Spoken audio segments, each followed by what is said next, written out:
আরাফাতের দিনে রোজা রাখার ব্যাপারে যদি কিছু বলতে হয়, আরাফাতের দিনটা হচ্ছে জিলহজ মাসের ৯ তারিখ।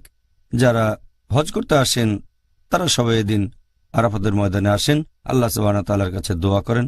এ সময় আল্লাহ সুবহানাহু ওয়া তাআলা সেই মুসলিমদের দোয়া কবুল করেন যারা হজ করছেন আরাফাতের ময়দানে। এই কারণে হজযাত্রীরা যখন দোয়া করে আল্লাহ সুবহানাহু ওয়া তাআলার কাছে, তখন পুরো পৃথিবীর মুসলিম রোজা রেখে তাদের সাথে যোগ দেয়, সে তারা যেখানে থাকুক না কেন। আর একটা হাদিস আছে সহিহ মুসলিমে, খণ্ড নম্বর 2, বুক অব ফাস্টিং, হাদিস নম্বর 2603।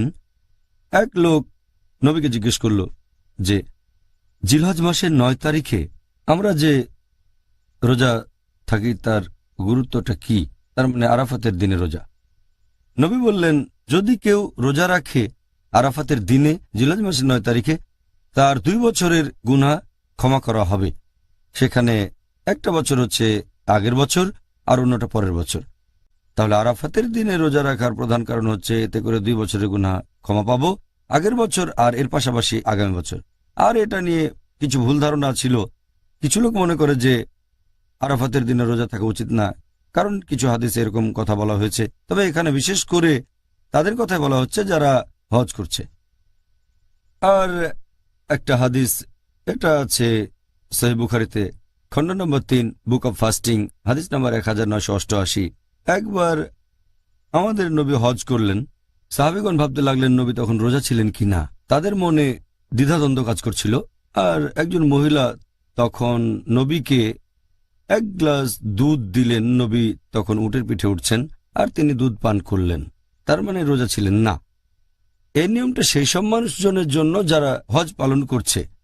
হজের সময় আরাফাতের দিনে তারা কেউ রোজা রাখবে না, এর কারণ আল্লাহ তাআলা তাদের উপর অতিরিক্ত বোঝা চাপাতে চান না।